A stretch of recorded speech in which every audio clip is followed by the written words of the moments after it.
Hello, this is Claus Jensen presenting another nice game from Capablanca. This game is basically a quiet positional game, but with a few nice tactics to spice it up a little. And the game is Capablanca Villegas, played in Buenos Aires 1914. And the game with Capablanca having the white pieces start d4, d5, knight f3, knight f6, e3, c6, bishop d3, bishop g4, c4, e6, knight bd2, knight bd7, castles, bishop e7, queen c2. And here it was, of course, possible for Villegas to castle, but perhaps he was afraid of knight e5. And then, of course, if knight takes e5, d takes knight d7, then bishop takes h7 check, king h8 and f3 is looking a little better for white. So after knight e5, then possibly bishop h5 in any case. So this was what Villegas chose in the game: bishop h5, b3, and bishop g6. And Villegas has spent 3 moves with his bishop, while Capablanca develops calmly: bishop b2, bishop takes d3, the 4th bishop move, queen takes, and castles. And Capablanca has developed all other pieces than his rook at this time. So now it's time for him to decide where to put the rooks. And I think this is where many players, including myself, have big difficulties. It's not easy to decide which rook to put where. And I think one useful rule is that your first rook move should be to a file you plan to open or in which you would need support later. And with this method you avoid making a useless rook move. But this also implies that you have to look at possible plans before deciding your rook placement. And in this case, white would like to play e4. So it's logical to put a rook in the e file. And the next question is which rook to put on e1. Well, putting the a rook on e1 is very conclusive, since the other rook has no other option than to stay on f1. And putting the f1 rook on e1 and then a rook either on d1 or to support the d4 pawn, or in the c file, which could possibly be open at a later time, seems more logical to me. But nevertheless, Kappa played rook a to e1. And an idea for black here was perhaps to play c5 immediately, trying to prove that white has misplaced his rooks. C takes, knight takes, and now rook c1 could easily be the right move here for white, because e4 doesn't work because of knight b4 with threats on a2, and the queen is a little unpleasant for white. Has to play queen b1 here. So c5 was definitely an idea for Villegas, but he played queen c7. And now comes the planned push e4, d takes, knight takes, knight takes. And after after this knight takes e4, Capablanca is faced with another classical choice. What's best, to recapture with queen or with the rook? And generally, a rook on the central squares is too clumsy and too easy to chase away. But on the other hand, if it's undisturbed, it can be lifted to the king or the queen side, or stay dominant in the center. And again, I think Kappa's choice of rook move on move 12 influences his choice here, because the only way to activate this f1 rook would be to recapture with the rook. So rook takes e4, and if the natural knight f6 here could perhaps be met by rook h4, and then with the idea pushing the d pawn, exchanging on f6, and then there's this mate threat on f7. But that could be an idea, and this would practically force black to weaken his king position with either g6 or h6 at some point. So in the game, Villegas played bishop f6 instead, and c5 came, knight e5, and Villegas was probably afraid of the kingside attack after knight takes here. and then d takes, bishop e7, and then something like rook g4. And if rook f to g8, then f4, f5 is a plan, possibly later e6 also. And now it's in fact nice to have a rook on f1. So in this case, it was right of Capablanca to put his a rook in the e file. But c takes d4 came instead, and now Capablanca plays a nice little tactic. In fact, he sacks his queen.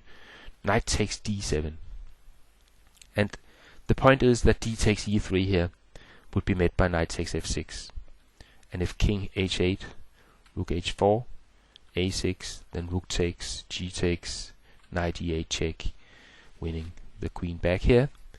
And if at knight takes f6, then g takes f6 here, then rook g4 check, and there's a checkmate.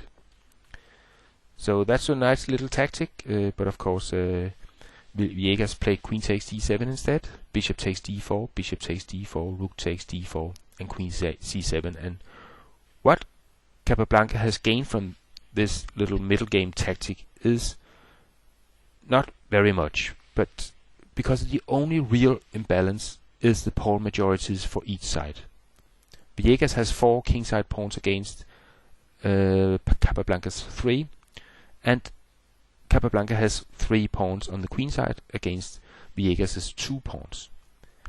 And I think we can say here that 2 important factors tip the advantage to white, because he has more centralized pieces to support pawn advances, and white's king is on the side of the opponent pawn majority. So this white majority is away from the black king, and with more active pieces, he should be able to try to support these pawns to advance. But it's not that easy, and I think many players here would simply accept that this position is completely equal, and perhaps even offer a draw if you are very peacefully minded that day. Rook f to d1, rook f to d8. Black challenges the white rooks immediately. And centralized pieces and active pieces is only a temporary advantage, so there's no time to waste in a position like this one, because if Capablanca exchanges here, then his advantage is gone. He has to play actively. b4 here is the right move, starting advancing his pawns. Rook takes d4, queen takes d4, b6. And the logical continuation seems to be queen d7, queen takes, rook takes. But a sample line like rook c8, for example, g3, g6, and then rook takes and rook takes, b5, rook b4, a4, illustrates that it's not easy for white to win.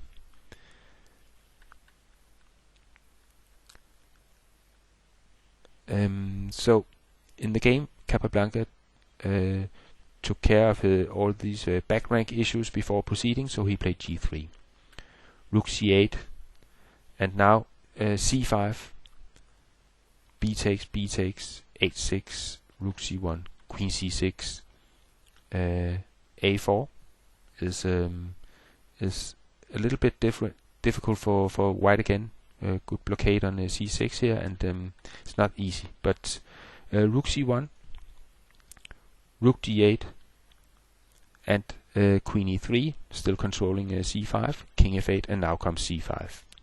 B takes c5, and again Capablanca foresees that the immediate recapture would allow black to blockade with queen c6. So b takes c5, then queen c6. So instead, Capablanca plays a clever move here. He plays queen e4, and now after a capture on c5, then queen c6 blockading is no longer possible. Rook d5 Villegas, and now b takes c5. If queen takes c6 here, then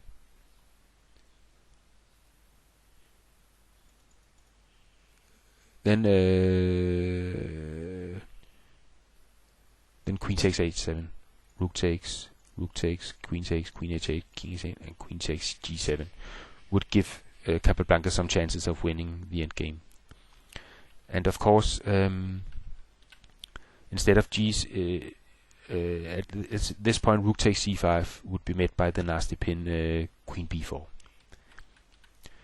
So after b takes c5, then Villegas played g6 and c6 immediately. King g7, and Capablanca has nurtured his small advantage with patience and precision. And precision is still required, because Queen b4 here, intending Queen b7, would be met by, for example, King f6 and then Queen b7, Queen takes, c takes. Now Black has Rook b5, and he's able to stop the pawn. So therefore, Capablanca plays a4 here to take away this b5 square for the black rook. And then came Rook d6, and this was in fact a game-losing blunder. I think in this position that Rook d8 was a possible plan, and still White has the advantage and chances to win, but it would definitely had made it more difficult for Capablanca. But in the game he played Rook d6, and then Queen e5 check, King f8, and now comes the second queen sack in the game, Queen takes d6. And of course, after a recapture then follows c7, and the pawn cannot be stopped, and therefore Villegas naturally resigned the game at this point. And I hope you enjoyed this endgame effort from Capablanca, where he practically won a drawn game by a very precise play and putting his opponent to the test. Thanks for watching this video, and remember that you can find hundreds of videos and other chess related stuff at my chess website at clausjensen.com. Bye bye for now.